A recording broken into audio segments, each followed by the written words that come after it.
everybody. This is David Wheatley. Welcome to David Wheatley's podcast, episode number 16. We are recording this on May 18th, 2022. Episode 15, we talked about classical music and jazz music and how it relates to social psychology, group versus group, and how jazz musicians are more welcoming and accommodating of classical music than the other way around.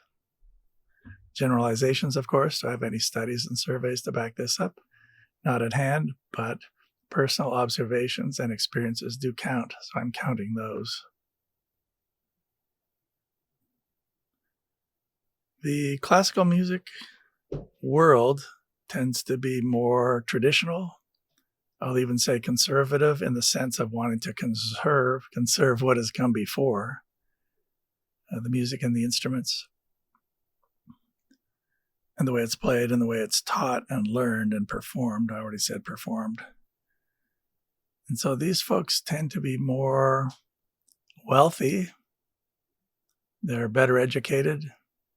Better meaning they have more advanced degrees and advanced degrees. I'll come back to the word better educated soon.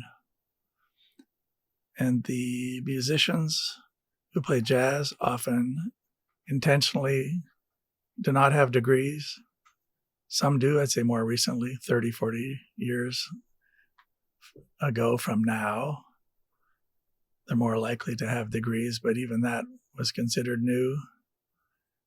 Jazz music has historically been played by African Americans and classical music by Western Europeans, Caucasians, basically, if I must say.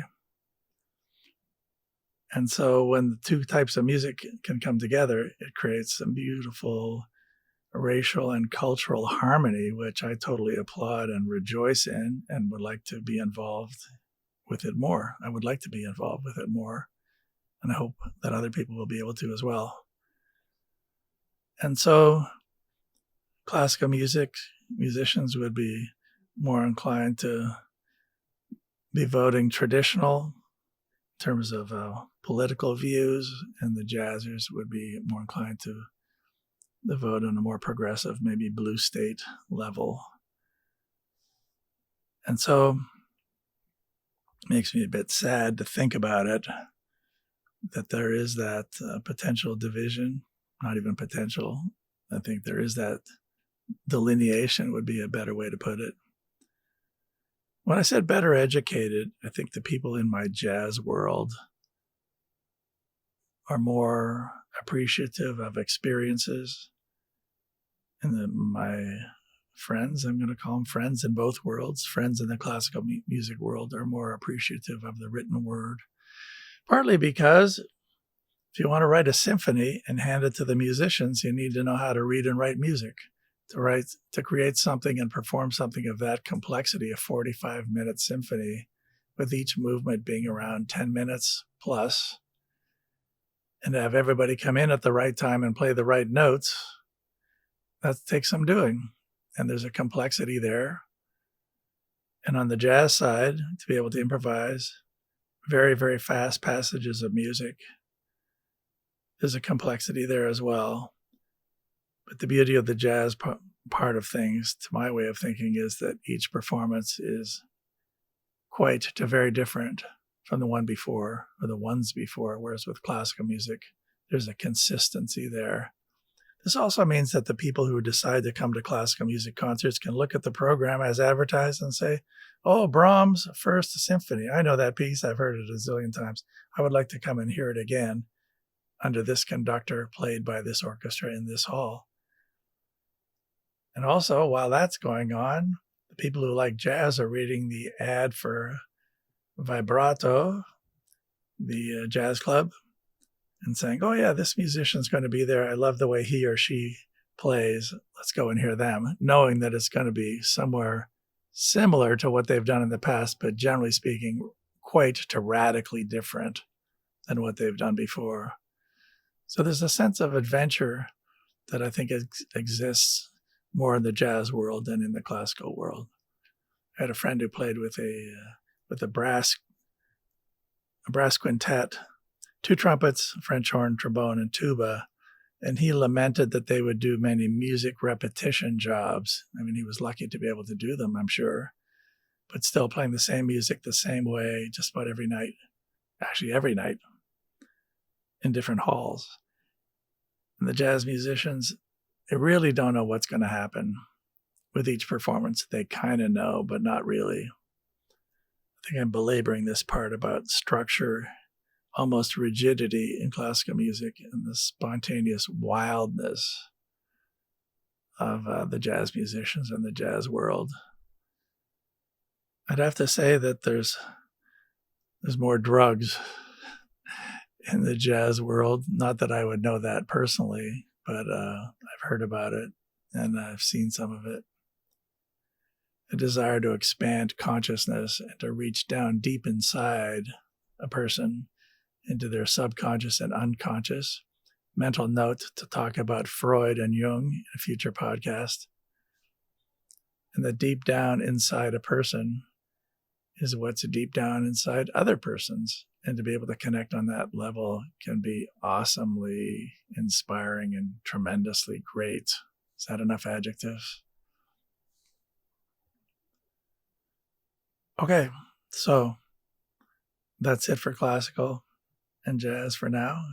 And there'll be maybe some other references later on. Out of jazz came, actually preceding jazz was the blues. And after and along with jazz came popular music, what we might call standard songs like All Autumn Leaves, All the Things You Are, which use more jazz chords and were used in musicals, many of them. And then out of that, there have been these shifts every 7 or 10 years, music shifts. It even happened in classical music during the Baroque period with the advanced counterpoint and the simplicity of the lines where everybody played their own part, but there wasn't much overlap and there wasn't much in the way of chords being played except for what was called the continuo, C-O-N-T-I-N-U-O, played by the harpsichordist, usually, and in some cases by the organist, where they would fill in the chords to make sure that all the harmonies were represented, but these particular parts were played very, very quietly. The main emphasis was on the individual melodies that played concurrently in the form of counterpoint. While this music was being played in castles and concert halls, where the poor people were not allowed to participate because they didn't have the money or they were too riffraff, a mile or two across town, in the pubs and the bars, the people were singing it up with bawdy drinking songs and listening to jazz music. And in time, all of these extended chords, 13ths plus 11ths, flat nines, and the rest of them, fell by the wayside in favor of simple triads, the same way the ornamentation of the Baroque period gave way to music of the classic period. Classical music is an overarching term used to refer to any music that's written down. I will generalize it there. Nevertheless, under the classical umbrella, there is a time period referred to as the classic period: Mozart, Beethoven, Haydn. And that's when the ornamentation of the Baroque period was canceled and deleted.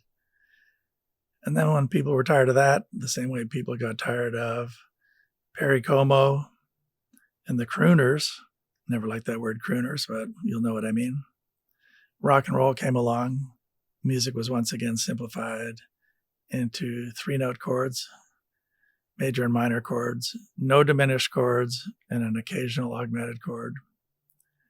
And from that, Buddy Holly, those rock bands, Snoopy, whatever, like Hang On Sloopy. It's not Snoopy. Oh boy, I'm going to get letters from that. I hope I get letters from that. That'll mean people are paying attention. Louis Louis, 3 or 4 triads, same as House of the Rising Sun. And in time, these chord progressions became more complex as well. So I think what I'm trying to explain here is that there's a parallel evolution to the music, jazz and classical music. I realize I'm oversimplifying by narrowing it down to just 2, but these are the 2 that I'm the most familiar with, so I'm going with those. I would like to ask our editor to insert here, right after I introduce this, a recording of me reading a poem by Barbara Sheppard, and it's called Because of Jazz. I'm proud to say I commissioned this work from her for a jazz vespers service in the Northwest San Fernando Valley, where it was read by a professional actor who did a superb job with it. Because of Jazz by Barbara Sheppard. The notes of life, the beats of time, the depths of every soul. The highs and lows, the joy and pain, the struggle takes its toll.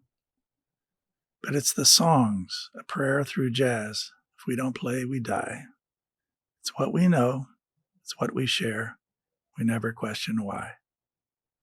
Okay, that was Barbara Sheppard's beautiful poem, Because of Jazz. Thank you, Barbara.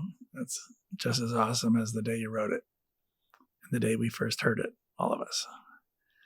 So this concludes on a very high note today's podcast number 16. I hope you like the fact that we're branching out a bit to include some outside excellent material.